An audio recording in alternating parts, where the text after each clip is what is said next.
এয়া বন্ধু বান্ধৱসকল দেখিছেনে? এয়া দেখিছেনে? এয়া মাছৰুম বনাইছোঁ। এইখিনি মাছৰুম মই চিঙিছোঁ। এইখিনি যে মাছৰুমৰ বিষয়ে মই গোটেই কথাখিনি ভালকৈ জনাৰ পিছত এয়া মই নতুনকৈ মাছৰুম কৰিবলৈ লৈছোঁ। এয়া নতুন মাছৰুম কৰিছোঁ। আপোনালোকে চাওক, এইখিনি মাছৰুম ইমান ধুনীয়া ধুনীয়া মাছৰুম হৈছে। আপোনালোকে দেখিছেনে? এয়া ইমান ধুনীয়া ধুনীয়াকৈ মাছৰুম হৈছে। মাছৰুমৰ গুণাগুণৰ বিষয়ে গম পায়। মই এয়া মাছৰুমৰ খেতি আৰম্ভ কৰিছোঁ।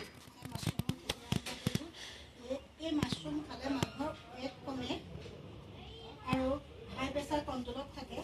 দেখিছে নহয়? এয়া হাই প্ৰেছাৰ কণ্ট্ৰলত থাকে এয়া মাছৰুম খালে।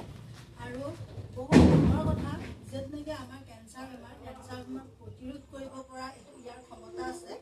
আৰু বয়সৰ চাপ কমোৱা, মানে বয়স বেছি হ'লে তাৰ চাপ কমোৱা, ইমিউনিটি ছিষ্টেমৰ ইয়াত প্ৰচুৰ পৰিমাণে ইয়াত বস্তু পোৱা যায়।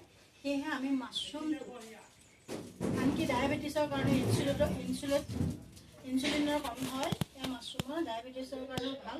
সকলো প্ৰকাৰৰ বেমাৰীয়ে এই মাছৰুম খাব পাৰে। সেইকাৰণে মই মাছৰুমৰ খেতিটো আৰম্ভ কৰিছোঁ। খেতি আৰম্ভ কৰি অন্যক দিয়াটো পিছৰ কথা, সৰুকৈ সম্পূৰ্ণ অৰ্গেনিকভাৱে কৰিছোঁ। ইয়াত কোনো মেডিচিন দিয়া নাই। ইয়াত দেখিছে নহয়, ইয়াত কোনো মেডিচিন নাই।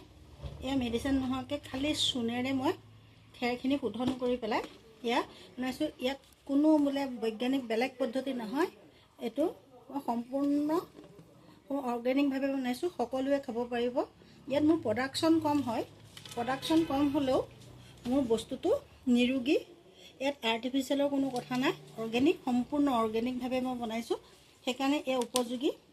আৰু এই খালে বহুতখিনি আমাৰ দেহৰ 101টা বেমাৰৰ কাৰণে আমাৰ ইয়াত নিৰ্মূল হয়। বিশেষকৈ ৱেট, ইনচুলিনৰ কাম, ডায়েবেটিছৰ কাম, হাই প্ৰেছাৰ আৰু কেঞ্চাৰ প্ৰতিৰোধ হিচাপে ইয়াত কাম হয়।